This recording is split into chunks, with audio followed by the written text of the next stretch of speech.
हर इंसान की जो जिंदगी है उसमें रिश्ते हैं और ये समझ में आता है कि रिश्ते बहुत इंपॉर्टेंट हैं। बिल्कुल। अगर रिश्तों को हमने इंपॉर्टेंस नहीं दी तो कहीं ना कहीं एक इंसान अंदर से खोखला फील करता है, फिर वो कितना ही बड़ा हो जाए। जैसे आपने अभी बोला, धीरू भाई अंबानी इतने सक्सेसफुल, उनके बेटे इतने सक्सेसफुल, सब आज एक सक्सेस की उस पे है। तो जब उनकी नेटवर्थ ज्यादा है, उनका बिजनेस ज्यादा है, उनकी टीम ज्यादा है, उनके प्रोजेक्ट ज्यादा है, अगर आज इस ऊंचाई पे रहकर भी वो अपने परिवार को हर जगह साथ रख सकते हैं, तो ये चीज हम क्यों नहीं सीख सकते। एक रिश्ता हेल्दी है या नहीं, ये कैसे पता चलेगा? अगर आपका पार्टनर इमोशनल अवेलेबल है, इमोशनली मैच्योर है, आपके इमोशंस की वैल्यू करता है, आपको समझता है, तो आपका रिलेशनशिप हेल्दी है। बट सबसे ज्यादा सक्सेसफुल इंसान वो है जिसके पास उसके रिश्ते हैं। डॉक्टर जॉन गॉटमैन करके हैं जिन्होंने रिलेशनशिप पे काम किया है। हेल्दी रिलेशनशिप जो लोग मेंटेन करते हैं उनका एक बहुत प्यारा फंडा है, दैट इज कॉल्ड 5:1 रेशो। इसको मैजिक रेशो बोलते हैं। हम अपने लाइफ पार्टनर के साथ में एक बेटर कम्युनिकेशन कैसे स्थापित कर सकते हैं? एक चीज हमेशा ध्यान रखना, ईगो बड़ा या रिलेशनशिप, जवाब मिल जाएगा। और जनरली हम क्या अट्रैक्ट करने की कोशिश करते हैं? जिसने हमें ब्लॉक कर दिया, जो हमें रिस्पेक्ट नहीं करता, जो हमसे बात नहीं करना चाहता। एग्जैक्टली, क्योंकि कहते हैं ना कि इंसान को वही चाहिए जो उसके पास नहीं है। फ्रीक्वेंसी मिलती नहीं है, वो उनके बारे में इमेजिन करते हैं, वो उनके बारे में सोच भी नहीं रहे। Very true. आप हमेशा ना स्पेसिफिक पार्टनर को अट्रैक्ट मत करो, आप बेस्ट पार्टनर को अट्रैक्ट करो। एक और कंसेप्ट है होपोनोपोनो, क्या इससे रिलेशंस में सुधार आ सकता है? बिल्कुल आ सकता है, बहुत सारे एग्जांपल्स देखे हैं हमने। तो जो होपोनोपोनो प्रैक्टिस है वो रूट कॉज पे काम करती है, जिसका मतलब है चीजों को सही करना। कम्युनिकेशन इज द बेस्ट की हर चीज के लिए। बिठाइए, बात कीजिए। नमस्कार दोस्तों, मैं हूं हिम्मत भारद्वाज और एक बार फिर से आप सभी का स्वागत है द हिम्मत भारद्वाज शो में। और आज एक ज़बरदस्त पॉडकास्ट होने वाला है। दोस्तों, हम सभी सफल होना चाहते हैं, लेकिन मेरा आपसे सवाल है कि हम सफल क्यों होना चाहते हैं?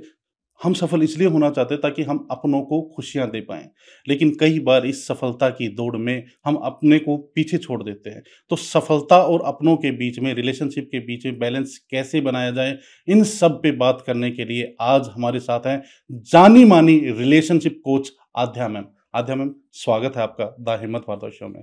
Thank you so much Himmat ji, thank you for inviting me here. सबसे पहले तो बताइए, आप कैसे हैं? मैं बिल्कुल ठीक हूँ, आप कैसे हैं? मैं बिल्कुल अच्छा हूँ। आप एक रिलेशनशिप कोच हैं, तो मैं आपकी जर्नी के बारे में जानना चाहता हूँ कि आपके मन में ये जो आइडिया है कि मुझे रिलेशनशिप कोच बनना है, ये कहाँ से आया? जर्नी लॉ ऑफ अट्रैक्शन के आजू बाजू चल रही थी, because me and my husband both are practicing from past 12-13 years, more than that, in fact 15-16 years से हम प्रैक्टिस कर रहे हैं। तो एक टाइम ऐसा आता है जब आप बहुत कुछ चीजों में हाथ पैर मार रहे होते हो, लेकिन कुछ एक चीज आपके सामने ऐसी आती है जिसको लेके आपको लगता है कि दिस आई कैन डू और दिस आई शुड डू। तो कहीं ना कहीं वो जो क्लिक मिलता है ना, so I got this click. So while I was working, college में काम किया, I did my graduation and post graduation from Jamia Millia Islamia university, और अभी मेरी पीएचडी कंटिन्यू हो रही है वहां से। So I am pursuing PhD now. In between मैंने जॉब की, बिजनेस की, बहुत सारी चीजें करी। जब ह्यूमन हैंडलिंग पे बात आई, जब रिलेशनशिप्स पे बात आई, तो बहुत लोग मिले इस जर्नी में। जब लोग जर्नी में मिले तो लोगों ने चीजें शेयर करनी शुरू करी, मैंने शेयर करी, उन्होंने शेयर करी, एंड समवेयर आई फेल्ट कि रिलेशनशिप एक ऐसा एरिया है इस दुनिया का जो हर इंसान के साथ है, चाहे वो गरीब है, अमीर है, बड़ा बिजनेसमैन है, छोटा बिजनेसमैन है, जॉब वाला है या एक खेती करने वाला किसान। हर इंसान की जो जिंदगी है उसमें रिश्ते हैं और ये समझ में आता है कि रिश्ते बहुत इंपॉर्टेंट है।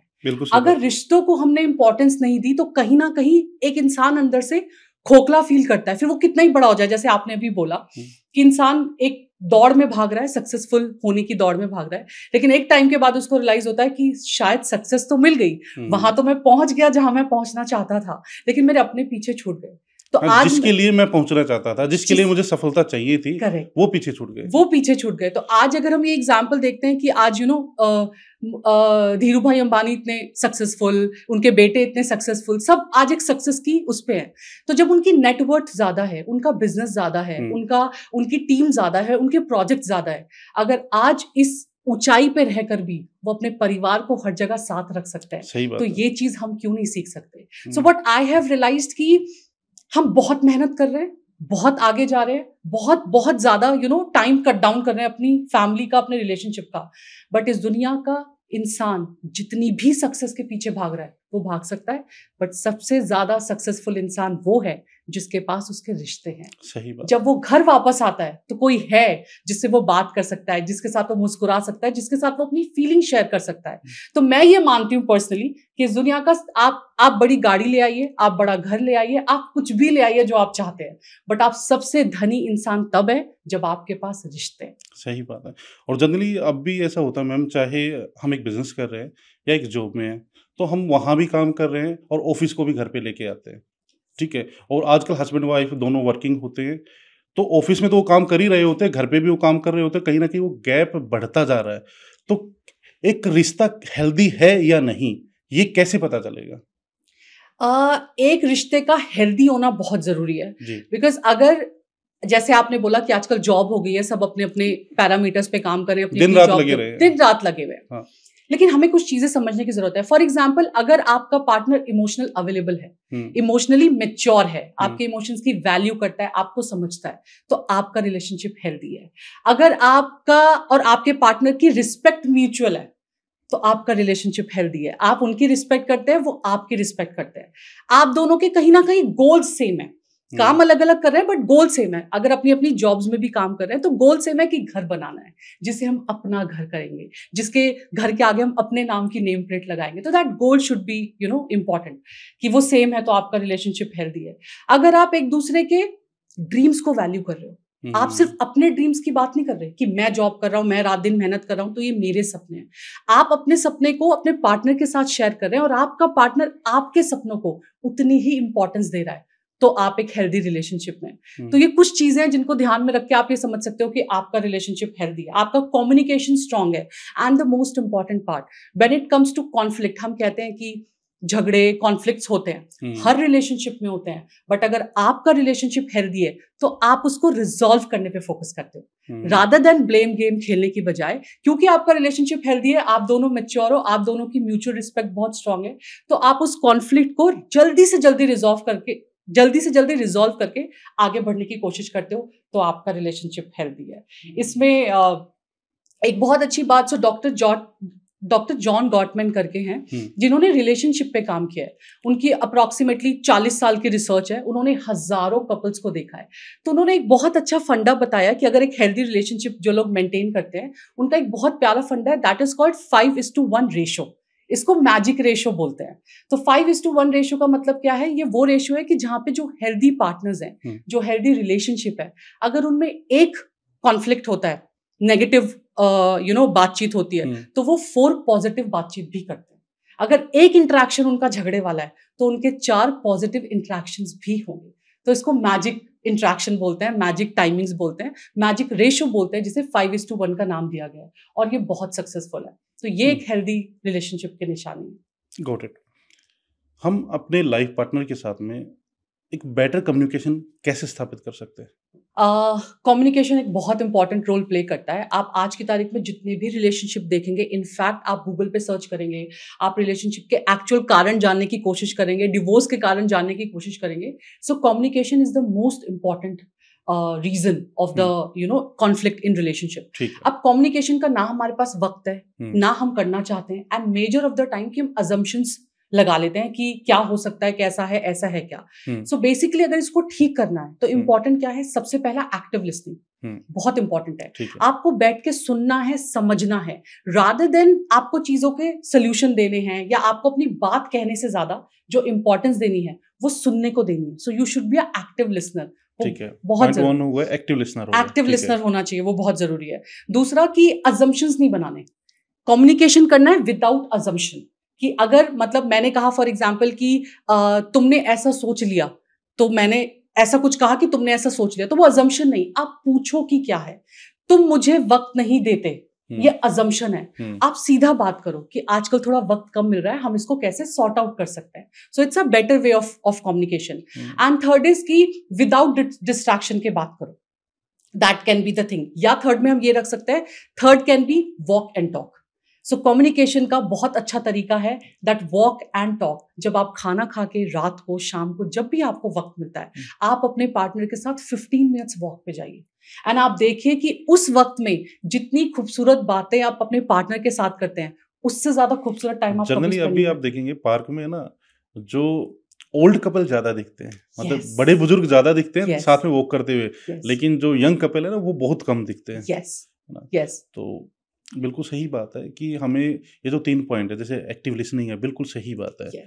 तो और कोई पॉइंट इसमें हम कवर कर सकते हैं? इसमें वही कि जो मैंने कहा कि you need to learn the language of your partner. आपको जो कम्युनिकेशन की लैंग्वेज है अपने पार्टनर की, वो सीखनी पड़ेगी। अच्छा। हम क्या होता है, जब हम पैदा होते हैं, हम छोटे से बड़े जब धीरे धीरे होते हैं, हम अपनी मदर टंग बहुत जल्दी सीख जाते हैं। ये लैंग्वेज सबकी अलग अलग होती है?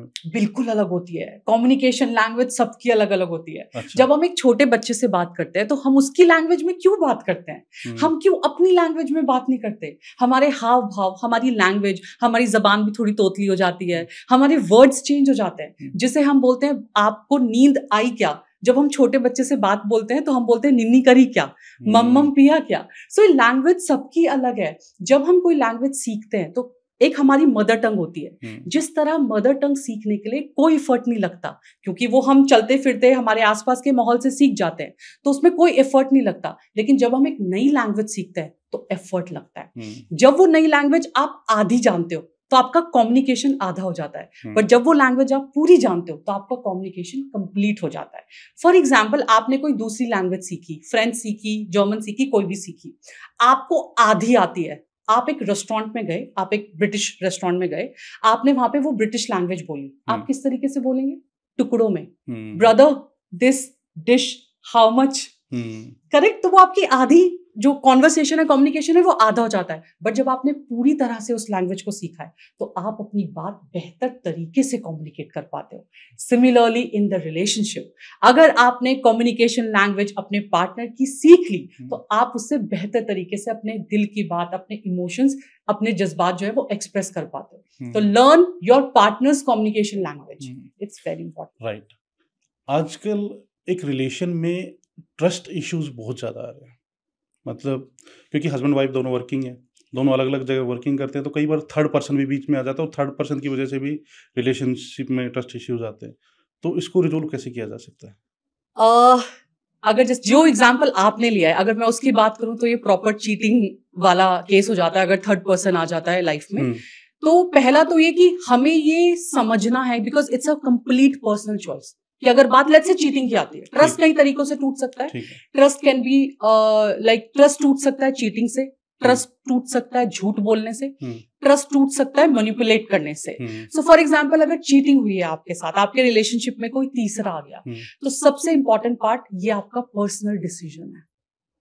आपको कोई फोर्स नहीं कर सकता, आपको उसे माफ करना है, नहीं करना, लाइफ आगे बढ़ानी है, नहीं बढ़ानी, it's complete your decision. But let's say आप एक चांस देना चाहते हो, ठीक है, तो आप वो चांस दे सकते हो, लेकिन आपको ये समझना पड़ेगा कि पेशेंस रखना पड़ेगा, healing is possible. But partners को आपस में क्या करना पड़ेगा? मोस्ट इंपॉर्टेंट पार्ट, एक चीज समझना कि जब ट्रस्ट टूटता है तो टूटना आसान है, लेकिन जोड़ना वापस से थोड़ा मुश्किल हो जाता है, इसमें वक्त लगता है। इसमें सबसे ज्यादा इंपॉर्टेंट चीज क्या है? Transparency. You need to be transparent, because trust टूटा है तो अब आपको जो चीज आप नहीं भी बताना चाह रहे थे या नहीं बता रहे थे, आपको उससे ज्यादा बतानी है। सही तो बात है। ट्रांसपेरेंसी आपको अपने रिलेशनशिप में रखनी पड़ेगी अगर ट्रस्ट मेंटेन करना है। सेकेंड थिंग इज, आपने ट्रांसपेरेंसी जब मेंटेन कर ली, आपने अगर अपोलोजाइज किया, फॉर एग्जाम्पल, क्योंकि बात हम एग्जाम्पल थर्ड पर्सन की ले रहे हैं, चीटिंग हुई है या जो भी आपके पार्टनरशिप में हुआ है, तो फॉर एग्जाम्पल अगर आपने सोचा कि अब मुझे आगे बढ़ना है, थर्ड पर्सन में मतलब चीटिंग का भी हो सकता है। थर्ड पर्सन में कई बार क्या होता है, जैसे कोई भी फ्रेंड सर्कल आ गया या कई बार रिलेटिव्स आ गए, है ना, तो कुछ ना कुछ ऐसे मिसकम्युनिकेशन क्रिएट करा देते हैं, है ना, जिसकी वजह से वो ट्रस्ट इश्यूज आने लग जाते हैं, ट्रस्ट इश्यूज आपस में एक दूसरे के साथ में। Very true. तो इसके लिए मैंने कहा ना, पहला ट्रांसपेरेंसी बहुत इंपॉर्टेंट है। आप एक दूसरे के साथ ट्रांसपेरेंट रहिए, आप दूसरे को चीजें छुपाइए मत, वो कीजिए। प्लस दूसरा कि आप कोई भी, अगर लगता है आपको कि कोई मिसअंडरस्टैंडिंग भी क्रिएट हुई है, तो आप उसके लिए सॉरी बोलिए और आगे बढ़िए। और जब आप वो सॉरी बोल रहे हैं, जब आप वो अपोलोजाइज कर रहे हैं, तो you need to be very careful कि वो सिर्फ वर्ड्स में नहीं होना चाहिए, वो आपके डेली एक्शंस में भी होना चाहिए। कि आपने वर्ड्स में तो सॉरी बोल दिया कि ठीक है ये मिसअंडरस्टैंडिंग हुई, इसको क्लियर करते हैं, आगे बढ़ते हैं, बट आपके एक्शंस में वो नहीं है। तो वो चीज का बहुत ज्यादा ध्यान रखना है। एंड थर्ड इज कि इमोशनली स्टेबिलिटी पे काम करना है। इट्स वेरी इंपॉर्टेंट, बिकॉज जब ट्रस्ट टूटता है तो हमारे इमोशंस बहुत फ्लक्चुएट होते हैं। सही बात, बहुत फ्लक्चुएट होते हैं। तो उसके लिए आप क्या कर सकते हो, you can consult a council, आप काउंसलर से बात कर सकते हो, आप थेरेपी ले सकते हो, आप एक हीलिंग जर्नी पे जा सकते हो। But again you need to be very patient, और ये बात ध्यान में रखनी है कि वक्त लगेगा। इट विल नॉट कि ये बहुत जल्दी हो जाएगा, इसमें वक्त लगेगा। अगर कोई टॉक्सिक रिलेशन है बहुत ज्यादा, तो क्या हमें उसको एंड कर देना चाहिए या उसको कंटिन्यू करना चाहिए कि वो हील हो सकता है? डिपेंड करता है कि टॉक्सिसिटी, डिपेंड करता है कि जो टॉक्सिक रिलेशनशिप है वो किस लेवल का टॉक्सिक है। अगर कोई चीजें ऐसी हैं जो फॉर एग्जाम्पल कि एक्सेप्टेबल है, कि मान लीजिए कोई इंसान अगर फॉर एग्जाम्पल कहता है कि मैं लाइफ में कभी सुबह जल्दी नहीं उठ सकता, ठीक है, तो ये एक्सेप्टेबल है, ठीक है, मतलब इसको चेंज भी करने की जरूरत नहीं है, क्योंकि अगर इंसान अपनी मेहनत से काम कर रहा है, आगे बढ़ रहा है, सब कुछ कर रहा है, तो ये चीज चेंज करने की जरूरत नहीं है। बट टॉक्सिक जो चीजें हैं ना, वो बहुत बहुत इंपॉर्टेंट है ये समझना कि क्या टॉक्सिसिटी है और क्या चीज है जो आपको ध्यान रखनी है। फॉर एग्जाम्पल, आपका पार्टनर मैनिपुलेट करता है आपको बहुत ज्यादा, और आपको समझ ही नहीं आ रहा, आज अचानक से प्यार है, कल अचानक से गुस्सा है, आज वो जिस चीज के लिए सॉरी बोल रहा है, कल वो अचानक से उसको वापस से वही चीजें करेगा। वो आपको मेंटली और फाइनेंशियली बहुत मैनिपुलेट करता है कि आप ऐसे कर लो, ऐसे कर लो, ऐसा नहीं, मेरी इस बात का ये मतलब नहीं था, मैं ये नहीं कहना चाहता था। तो बहुत ज्यादा आपका अगर मैनिपुलेटिव पार्टनर है तो आपको उस टॉक्सिक रिलेशनशिप से बाहर आ जाना चाहिए।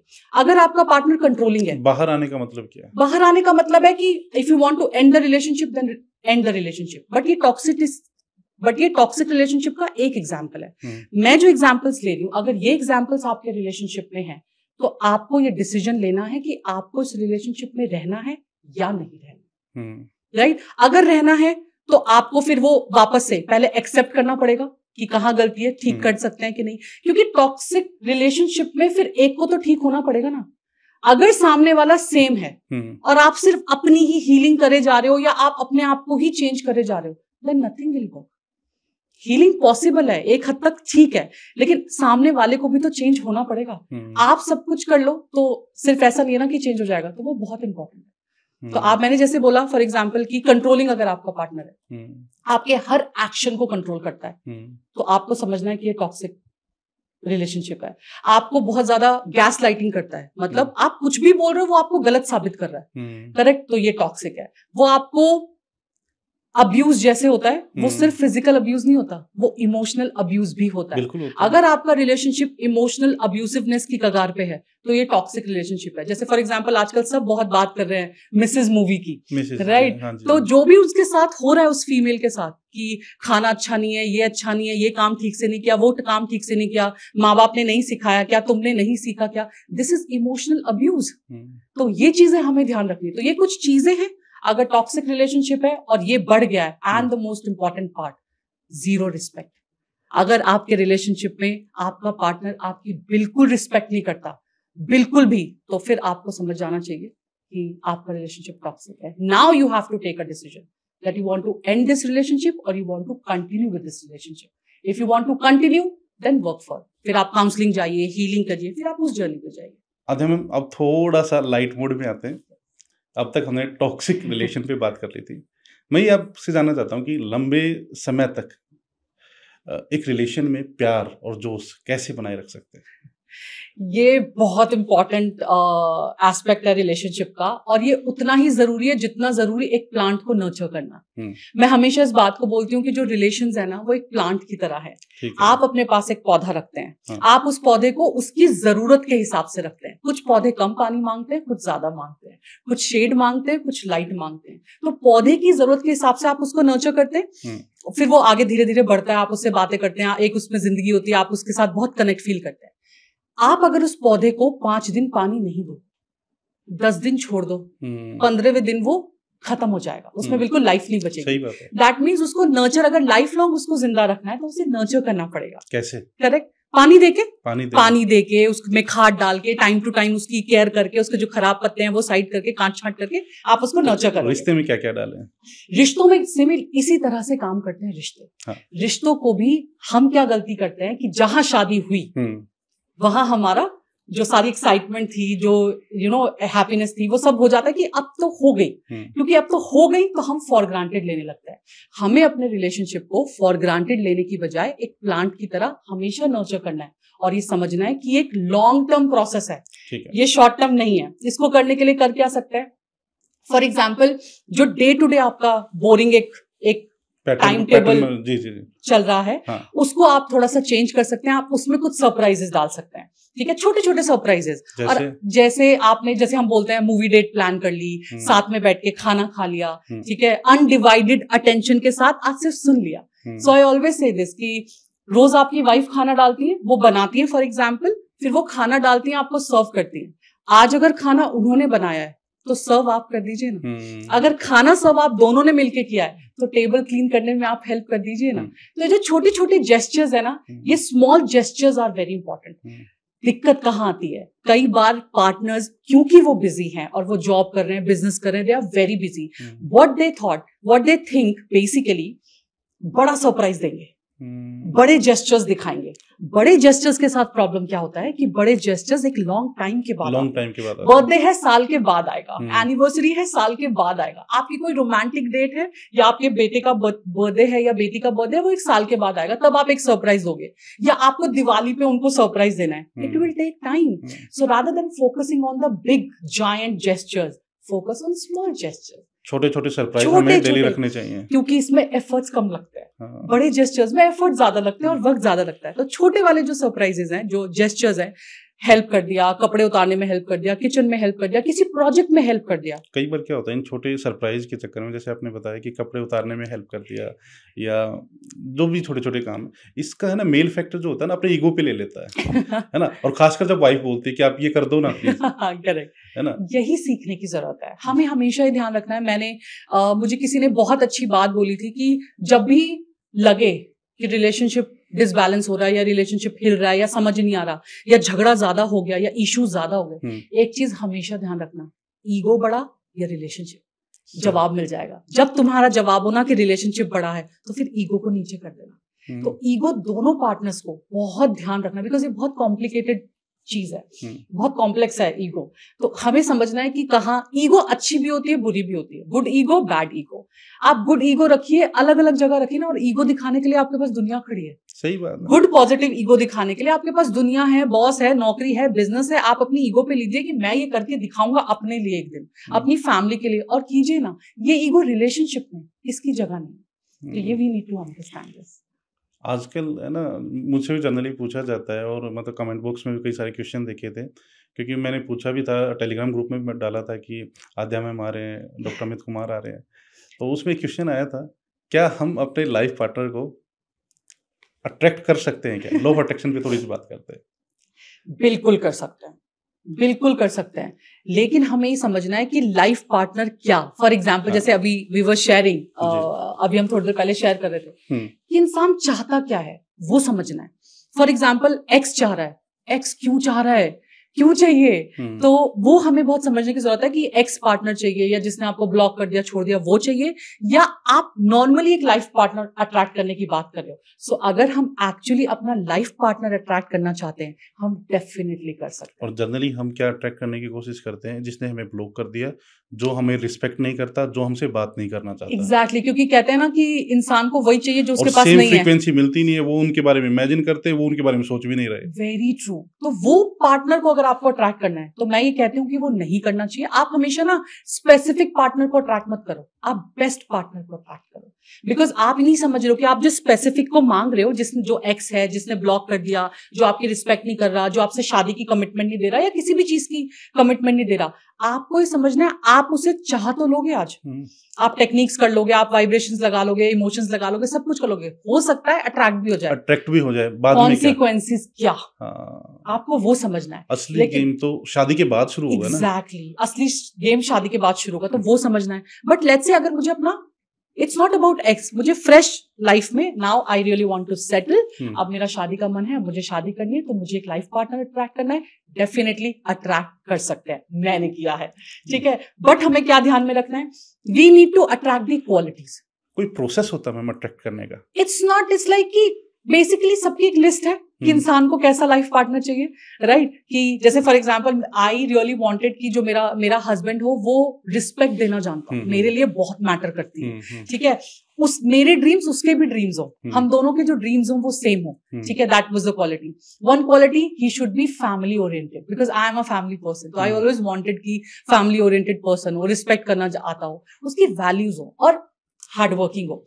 But the most important part is, जो people नहीं समझते, people should understand this and they don't understand, that is whenever it's about attracting a partner, आपको हमेशा ध्यान रखना है कि आपको वही करना है जो आप अट्रैक्ट करना चाहते हो। ऐसे तो फिर हर कोई बड़ा और वैसा अट्रैक्ट करेगा ना, मतलब हमें क्या समझने की जरूरत है कि हम पार्टनर अट्रैक्ट कर सकते हैं, but actually you get what you deserve. तो बेटर है अपनी डिजर्वनेस पे काम करो, अपने को डिजर्व बनाने के लिए काम करो। आपको हार्डवर्किंग चाहिए, you should be hardworking enough. आपको फैमिली ओरिएंटेड चाहिए, क्या आप फैमिली ओरिएंटेड हो? आपको रिस्पेक्ट करने वाला इंसान चाहिए, क्या आप सबकी रिस्पेक्ट करते हो? कल को जब आप शादी होके जाओगे तो आप वो मेंटेन करोगे। ये जो क्वालिटीज हैं जो आप अपने पार्टनर में चाहते हो, वो आपको खुद के अंदर भी बिल्ड करनी आनी चाहिए और करना चाहिए। It's very important. एक और कंसेप्ट है होपोनोपोनो, क्या इससे रिलेशंस में सुधार आ सकता है? बिल्कुल आ सकता है, बहुत सारे एग्जांपल्स देखे हैं हमने। एक एग्जांपल दीजिए कोई। फॉर एग्जांपल जैसे देयर वाज अ फीमेल, अभी आई गॉट अभी 1-to-1 काउंसलिंग में मेरे पास एक फीमेल से मेरी बात हुई, एंड व्हाट इज लाइक जब हमने बात किया उनसे, चीजों को समझा कि क्या इशू है एक्चुअली, सो एक्चुअली ये समझ में आया कि इशू बहुत बड़ा था ही नहीं। सो एक फीमेल है, वो ऑस्ट्रेलिया में रहती हैं, उनका एक हस्बैंड है, एक छोटी सी प्यारी सी बच्ची है, वो बहुत हंसता खेलता परिवार है, बहुत सब कुछ अच्छा है, बट स्टिल जो वो फीमेल है उनको बहुत इशू है कि वो खुद से प्यार नहीं करती है। उनको लगता है मेरी जिंदगी में कोई वैलिडेट करने को नहीं है, उन्हें लगता है मुझे कोई थैंक यू बोलने वाला नहीं है। तो जब उनसे एक्चुअली बात करी, अब बात की, हस्बैंड बहुत अच्छा है, हस्बैंड बहुत प्यार करता है, बेटी बहुत प्यारी सी है, सब कुछ बहुत अच्छा है, सेटल्ड है, पैसा है, सब कुछ ठीक है, everything is fine, but still she feels loneliness बहुत ज्यादा। तो शी इज लाइक कि मेरा रिलेशनशिप मुझे पता है टूट जाएगा, मुझे पता है कि मेरे हस्बैंड मुझे इतना प्यार कर रहे हैं, लेकिन मुझे फिर भी किसी चीज की कमी लगती है, तो क्योंकि मेरे को वो कमी महसूस हो रही है, तो मुझे ऐसा लग रहा है कि मेरा रिलेशनशिप जल्दी टूट जाएगा। मेरे हस्बैंड किसी भी चीज पर रिएक्ट ही नहीं करते, तो मुझे समझ नहीं आता कि उनको ये बात पसंद आ रही है या उनको ये बात नहीं पसंद आ रही। तो जब हमने उनसे बात की और चीजों को समझा, देन हमने समझा कि बचपन का कोई ऐसा ट्रॉमा है क्या, कोई ऐसा इंसिडेंट है क्या। तो एक्चुअली ये समझ में आया कि बचपन से लेके बड़े होने तक वो जो फीमेल है, उनको किसी ने थैंक यू नहीं बोला, उनको किसी ने ये नहीं बोला कि वो बहुत सुंदर लगती है, उनको किसी ने ये नहीं बोला कि, जैसे उनका क्या कंप्लेन था कि मेरे दादाजी ने मुझे कभी गोदी नहीं उठाया, मेरे भाई को उठाते थे, मेरे को हमेशा घर में बोलते थे वजन कम कर लो, मोटी हो, बाल ठीक कर लो, थोड़ा लड़कियों की तरह कपड़े पहने करो, थोड़ा अच्छे से रहा करो, तुम्हें कोई अच्छा लड़का नहीं मिलेगा। तो वो ये सब सुन के बड़ी हुई है। अब जब उसकी शादी हुई तो उसे फैमिली में भी, इन लॉज में भी उसने यही देखा। अच्छा। उसकी सिर्फ प्रॉब्लम क्या है कि अगर वो अपने इन लॉज के लिए कुछ कर रही है, तो उन्होंने एक एग्जांपल शेयर किया कि मैं फॉर एग्जांपल मेरी मदर इन लॉ को एक साड़ी चाहिए, उनका मन है कि उनको फलाना कलर की साड़ी चाहिए, उन्होंने बोला कि मैंने 5 ऑर्डर करी, तो अब वो रिएक्शन का वेट कर रही है, क्योंकि मैंने 5 ऑर्डर करी तो she should be happy, and she was like हर जगह वो बोले कि ये मेरी बहू ने किया है ना, ये मेरी बहू ने ला के दिया है मेरे को, मैंने तो 1 बोला था, उसने 5 ला के दी। तो she is waiting for that reaction, और वहां से कोई रिएक्शन नहीं। They were like, okay, ठीक है, कर दी, तो इसमें क्या बड़ी बात है, इन लॉज है हमारे, करने का फर्ज बनता है तुम्हारा। तो ये जो वैलिडेशन है ना, ये जो थैंक यू चाहिए, तो ये इंसान को कितना खोखला कर देता है। सो हमने क्या समझा, सो बेसिकली जब हम होपोनोपोनो की बात करते हैं, तो हमें ये समझ में आया कि इस रिलेशनशिप में कोई प्रॉब्लम है ही नहीं, प्रॉब्लम इंसान के खुद के अंदर है। और होपोनोपोनो एक ऐसी प्रैक्टिस है जो रूट कॉज पे काम करती है, और उसका ये कहना है कि हर दुनिया का, इंसान का हर प्रॉब्लम का सोल्यूशन और हर प्रॉब्लम की जड़ उसके अंदर है। तो जो होपोनोपोनो प्रैक्टिस है वो रूट कॉज पे काम करती है, जिसका मतलब है चीजों को सही करना। तो बेसिकली होपोनोपोनो एक हवाइन टेक्निक है। तो एक डॉक्टर ह्यूलन करके थे। इसके एक बीच में रोकूंगा आपको। हाँ। इस केस में इन्होंने कैसे इस टेक्निक को यूज किया? तो बेसिकली होपोनोपोनो में क्या करते हैं हम लोग, ये सेल्फ हीलिंग का प्रोसेस है जो कि माफी पे काम करता है। दो ही चीजों के लिए काम करता है, प्यार और माफी। तो अब जब तक इंसान खुद से प्यार नहीं करेगा, खुद को माफ नहीं करेगा, तब तक वो हीलिंग जर्नी पे नहीं जा सकता। तो होपोनोपोनो के 4 फ्रेजेस होते हैं। I am sorry, please forgive me, thank you and I love you. You have to repeat that as a chant. जैसे आप चैंटिंग करते हो, एक माला लेते हो 108 की और 8 बार जप करते हो, कोई भी मंत्र, हनुमान चालीसा आप बोलते हो, ओम नमः शिवाय बोलते हो, कुछ भी बोलते हो। सिमिलरली आपको जो होपोनोपोनो के जो 4 फ्रेजेस है, आई am sorry, please forgive me, thank you and I love you, ये आपको 108 बार बोलने हैं। या आप इसको 21 दिन तक लगातार 10 बार बोल सकते हैं, 10 मिनट तक बोल सकते हैं। या आप इसको 45 डेज तक कर सकते हैं। आप सुबह कर सकते हैं या शाम को कर सकते हैं। बेसिकली इसका मतलब क्या है, जब हम हीलिंग जर्नी पे जाते हैं तो हमें खुद को माफ करने की बहुत जरूरत है।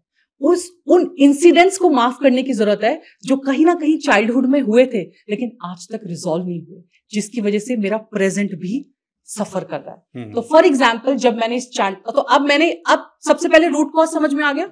जब हमने इस महिला से बात करी तो हमें रूट कॉज समझ में आ गया कि इन्हें बचपन से ही वो सब नहीं मिला। तो ये इनकी खुद की एक बनाई हुई दुनिया हो गई है, एक प्रॉब्लम है जिसे रिजॉल्व नहीं किया हुआ। अब इन्होंने बोला मुझे हीलिंग जर्नी पे जाना है। नाउ इसका मतलब क्या है? अब पहला, आई am sorry. So I am sorry, मैं एक्सेप्ट करती हूं कि मेरे साथ ये प्रॉब्लम है। तो that is the important thing कि मैं अब एक्सेप्ट करती हूँ कि ये मेरे साथ बचपन से चला आ रहा है और ये मेरे साथ इशू है। हो सकता है मेरे इस इशू की वजह से रिलेशनशिप बिगड़ जाए। तो I accept that, I am sorry, please forgive me. तो इसकी वजह से जितना भी गिल्ट और रिसेसमेंट मैंने अपने अंदर रखा, दुख रखा आज तक, और खुद को तकलीफ दी, अपनों को तकलीफ दी, उसके लिए प्लीज फॉरगिव मी, प्लीज मुझे माफ कर दीजिए। Third, thank you. क्योंकि मैं अब हीलिंग जर्नी पे हूं तो मैं एडवांस में ग्रैटिट्यूड पे कर रही हूँ कि जो भी आने वाला है उसको मेरा ढेर सारा आभार। एंड लास्ट में, आई लव यू। तो जो भी मेरी अब चेंजेस आएंगे लाइफ में, मैं आगे बढ़ूंगी और मैं हील होंगी, मैं पहले से उसको बहुत सारे प्यार के साथ अपनी लाइफ में एक्सेप्ट कर रही हूँ। तो होपोनोपोनो प्रैक्टिस के थ्रू हम self healing, relationship healing, money healing, career healing, हम सब कुछ कर सकते हैं। तो इन्होंने अपने आप को हील किया फिर इससे? Yes, she has sending the messages कि ये चेंजेस आने शुरू। ये मैं रीसेंट एग्जांपल बता रही हूँ, इसके अलावा बहुत सारे काफी सारे एग्जांपल्स, बहुत सारे एग्जांपल्स हैं। लोगों ने सच में चेंज किया है। There was one female, she said कि मेरा जो रिलेशनशिप है, मुझे लग रहा है कि अब डाइवोर्स ऑलमोस्ट फाइनल होने वाला है, ऑलमोस्ट, बिकॉज चीजें हो ही नहीं रही हैं। बट अगेन जब उनसे बात किया, उनके रूट कॉज को समझा, उन्हें ये होपोनोपोनो सजेस्ट किया, and she was like, I am feeling like on another level. और मुझे लग रहा है कि मेरे पार्टनर में कोई कमी थी नहीं। I was the only one person जो अज्यूम कर रही थी, जो ब्लेम गेम खेल रही थी। मैंने हमेशा हर चीज के लिए अपने पार्टनर को ब्लेम किया। मैं ये समझ ही नहीं पाई कि कमी मुझ में भी तो हो सकती है। तो वो चीजों पे ध्यान दिया गया और काम हुए। मेरा अगला सवाल है मैम कि कई बार हमारी लाइफ में बहुत सारे चैलेंजेस आते हैं ना, तो जब भी पार्टनर के सामने कोई भी चैलेंज आए, चाहे वो मेल फैक्टर हो, फीमेल फैक्टर हो, तो उसको कैसे सपोर्ट किया जाए? इसके लिए सबसे ज्यादा इंपॉर्टेंट है कि आप उसकी बात सुनो सोल्यूशन देने से पहले। और सोल्यूशन सबसे पहले निकलता है। एग्जैक्टली। हम कहते हैं ना कि हम कई बार जवाब देने के लिए सुनते हैं, हम सुनने के लिए नहीं सुनते। सही बात है। सोल्यूशन तब दीजिए जब अपने पार्टनर को, जब उसको उसकी जरूरत है, जब वो आपसे मांगता है। उससे पहले सिर्फ सुनिए और उसके इमोशंस को जज मत कीजिए। राइट? अगर आपके पार्टनर ने आपसे कोई बात बोली, उसके साथ एक बुरा वक्त चल रहा है, तो पहले तो आपको ये समझने की जरूरत है कि वो किस वजह से है। Try to understand the reason. क्या वो फैमिली प्रेशर है, क्या वो जॉब प्रेशर है, क्या वो बिजनेस प्रेशर है, क्या वो फाइनेंशियल प्रेशर है? You need to understand this. आपको वो समझने की जरूरत है, और वो बातों से होगा, वो एक्टिव लिसनिंग से होगा, बिना सोल्यूशन दिए। तो आपको वो समझने की जरूरत है। सोल्यूशन आपको तब देना जब आपका पार्टनर आपसे सोल्यूशन मांगेगा। And when your partner is talking about his emotions और प्रॉब्लम, आपको एक चीज समझनी है, आपको जजमेंटल नहीं होना। कई बार क्या होता है ना, स्पेशली विद द फीमेल्स, जब फीमेल्स अपनी बात शेयर करती हैं तो बहुत आसानी से मेल बोल जाते हैं कि अरे बेकार की टेंशन लेनी, ऐसा कुछ नहीं होता, ये तो बहुत छोटी सी है। या हम अपने पार्टनर को बोलते हैं कि तुम इतनी सी बात पे इतना परेशान हो जाते हो, ये तो कुछ भी नहीं है।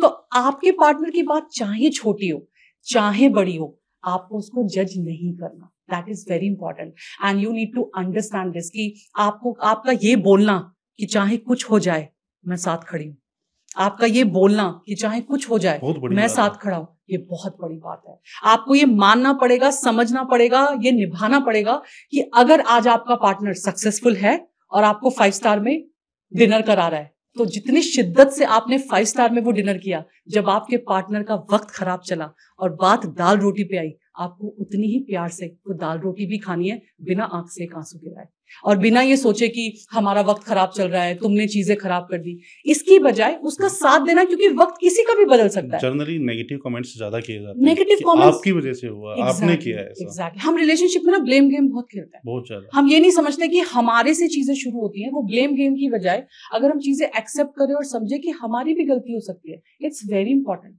जैसे मैंने अभी फाइनेंशियल का एग्जाम्पल लिया, फाइनेंसिस का एग्जाम्पल लिया, फॉर एग्जाम्पल कि फाइनेंसिस गड़बड़ाते हैं तो पार्टनर्स में झगड़े हो जाते हैं। मुझे एक बात का जवाब चाहिए, ये सेम फाइनेंसिस इशू हमने फैमिली में भी तो देखे थे। तब तो हमने अपने माँ बाप को नहीं छोड़ा, हमने अपने पिता को नहीं कहा कि आपने हमारे लिए किया ही क्या है और इतनी अच्छी लाइफ से हम सड़क पर आ गए, जमीन पे आ गए, अब मैं आपके साथ नहीं रह सकता, अब मैं आपको छोड़ के जा रहा हूँ। ऐसा नहीं होता। तो पार्टनर के साथ भी ऐसा नहीं होना चाहिए। तो we should not be judgemental, हमें उसकी बात ध्यान से सुननी चाहिए और साथ देना चाहिए, वेरी इंपॉर्टेंट। अगर पार्टनर के लाइफ गोल्स अलग हों तो क्या करें? थोड़ा डिफिकल्ट हो जाता है, थोड़ा डिफिकल्ट हो जाता है। इसके लिए हम ये कर सकते हैं, बनना मुश्किल हो जाता है, कम्युनिकेशन मुश्किल हो जाता है, प्लस एक कॉमन फैक्टर नहीं होता बात करने के लिए। जब लाइफ गोल्स सेम होते हैं तो हमारे पास एक कॉमन टॉपिक होता है बात करने के लिए। और जैसे आपने कहा था ना कि जब रिलेशनशिप बोरिंग हो जाता है, so this is one of the fact कि अगर आप अपने रिलेशनशिप में, आपका रिलेशनशिप कभी भी बोरिंग नहीं होगा अगर आप एक कॉमन गोल रखते हैं तो। क्योंकि हर दिन आपके पास बात करने के लिए कुछ है, उस गोल के लिए काम करने के लिए कुछ है। तो फॉर एग्जाम्पल अगर हस्बैंड वाइफ का एक गोल है, आप अलग अलग जॉब कर रहे हैं, फाइन, आप अलग अलग बिजनेस कर रहे हैं, फाइन, बट आपका गोल एक है, घर बनाना, dream house. Now conversation will be every day कि तो आपने फॉर एग्जाम्पल फाइनेंसिस संभाले, आपकी जो वाइफ है या आपके जो पार्टनर है उन्होंने इंटीरियर संभाला, और वाइस वर्सा, एक इधर वाले ने फाइनेंसिस संभाले, इधर वाले ने इंटीरियर। आपके पास रोज बात करने के लिए कुछ है। सही बात है। यहाँ से शॉपिंग करेंगे, यहाँ से लाएंगे, यहाँ से अच्छा मिलता है, फर्नीचर अच्छा मिलता है। तो कोई भी एक गोल, बहुत कॉमन गोल होना चाहिए, या फिर अगर नहीं है तो बना लो। बना लो मतलब आपका गोल नहीं है, आपका गोल अलग है, आपकी वाइफ का गोल अलग है, आप अपनी वाइफ के गोल को अपना गोल बना लीजिए। तो अगर आपने अपनी वाइफ के गोल को बना लिया अपना goal, then life will be more beautiful. आप हेल्प कर सकते हैं, गोल उनका है, फाइन, बट हेल्प कर सकते हैं। उन्हें कोई इंस्टीट्यूट खोलना है, आपने जगह ढूंढ के दे दी। उन्हें कोई डांस क्लास खोलनी है, आपने जगह ढूंढ के दे दी, आपने एडवर्टीजमेंट करवा दिया, आपने मार्केटिंग करवा दी। तो कोई ना कोई कॉमन गोल या ड्रीम आपको जरूर रखना चाहिए, वेरी इंपॉर्टेंट। कैसे पता करें कि मेरा लाइफ पार्टनर मेरे लिए सही इंसान है? जैसे मैंने कहा कि म्यूचुअल रिस्पेक्ट बहुत जरूरी है ना। अगर वो आपका लाइफ पार्टनर आपकी रिस्पेक्ट करता है, और रिस्पेक्ट म्यूचुअल है, रिस्पेक्ट करना आना चाहिए, अगर आपकी रिस्पेक्ट करता है दैट इज तो सही पार्टनर है। आपके ड्रीम्स की वैल्यू करता है, सिर्फ अपनी नहीं बात कर रहा, वो सिर्फ अपनी नहीं हाँक रहा, मैं लाइफ में ये करूंगा, मैं चाहता हूं ऐसा हो वैसा हो, या मैं चाहता हूं मेरा पार्टनर ऐसा हो। वो ये भी पूछ रहा है कि आप क्या चाहते हो, आपका पार्टनर कैसा हो। वो आपकी बात को और आपके ड्रीम्स को भी उतनी ही वैल्यू दे रहा है। तो आपको लगना चाहिए कि आप सही रिलेशनशिप में जा रहे हो।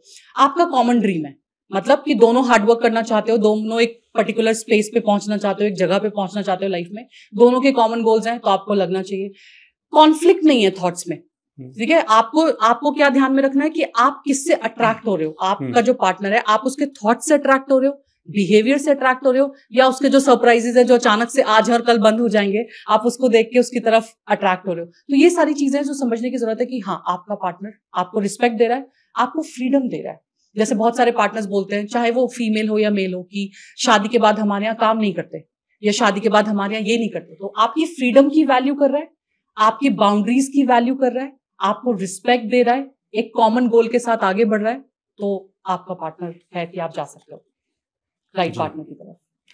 पर्सनल लाइफ और रिश्ते के बीच बैलेंस कैसे बनाएं? थोड़ा डिफिकल्ट है, बिकॉज आज की तारीख में हर कोई बिजी है, हर किसी के प्रोजेक्ट है, बहुत मेहनत कर रहा है हर इंसान। And it's not about the person who is working, जो बाहर मेहनत कर रहा है, जॉब पे जा रहा है आदमी, सिर्फ वो बिजी नहीं है। जो घर पे फीमेल्स काम कर रही हैं, घर संभाल रही हैं, बच्चे संभाल रही हैं, वो भी उतना ही बिजी है। बिल्कुल सही बात तो इस बिजी लाइफ में बैलेंस करना थोड़ा डिफिकल्ट होता है, बट अगर आपने प्रायोरिटीज सेट कर दी है तो पॉसिबल है। हाँ, थोड़ा इम्बैलेंस होगा। फॉर एग्जाम्पल, आज आपने आज आप घर गए and your family is ready कि उसको आपको घूमने जाना है, उनको पिक्चर देखने जाना है, बाहर आउटिंग पे जाना है, कहीं भी जाना है, they are all set, but you are very tired और you are not feeling good, you are very upset because boss के साथ आज झगड़ा हुआ है, कुछ भी हुआ है, तो आज वो नहीं हो पाएगा।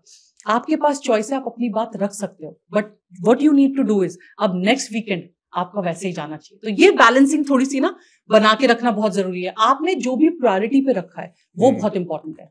आप प्रायोरिटी पे अपना बिजनेस, अपनी जॉब रख रहे हो या साथ में फैमिली भी रख रहे हो, दैट्स वेरी इंपॉर्टेंट। कि आप अपनी फैमिली को कितना वक्त दे रहे हो, आप उनको कितना बाहर ले जा रहे हो। क्या 10 मिनट है आपके पास नेटफ्लिक्स, फोन, वाईफाई सब कुछ बंद करके बात करने के लिए? सिर्फ 10 मिनट आंखों में आंखें डाल के अपने पार्टनर के साथ, बहुत। तो ये जो चीजें हैं आप इनको बैलेंस आउट कर सकते हो, then life will be balance. लेकिन अगर आप सिर्फ काम काम काम काम काम पे बात कर रहे हैं तो आपका रिलेशनशिप सफर करेगा। आप सिर्फ रिलेशनशिप की बात करेंगे तो आपका काम सफर करेगा। तो बात सिर्फ प्रायोरिटीज की है, या तो सिर्फ काम होता है या उसके बाद फोन होता है।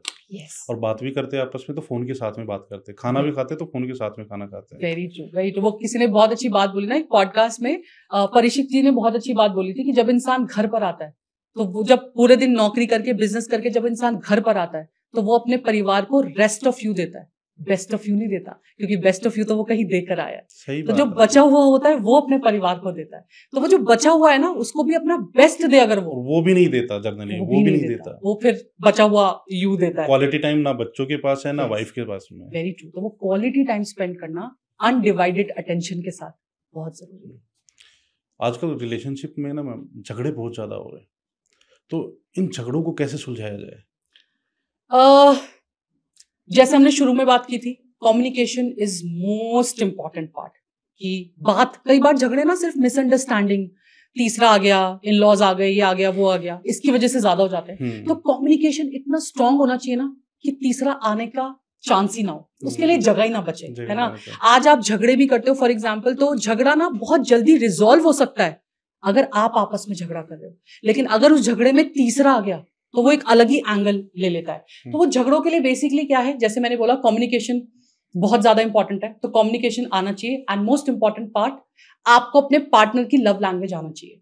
हम ना वो जो लव लैंग्वेज है ना वो इग्नोर कर देते हैं। लव लैंग्वेज कैन बी, किसी की लव लैंग्वेज है उसको अच्छी बातें सुनना अच्छा लगता है। तो गैरी चैपमैन की एक बुक है 5 लव लैंग्वेजेस, उन्होंने बहुत प्यारी बात बोली है कि किसी की लव लैंग्वेज है उसे अप्रिसिएशन पसंद है, तो आप अपने पार्टनर को अप्रिशिएट कीजिए, आप बहुत अच्छे हो, I am so proud of you, आप नहीं होते तो मैं लाइफ में यहाँ तक पहुंच ही नहीं सकता था, थैंक यू हर कदम पे मेरा साथ देने के लिए। ये अप्रिसिएशन बहुत जरूरी है।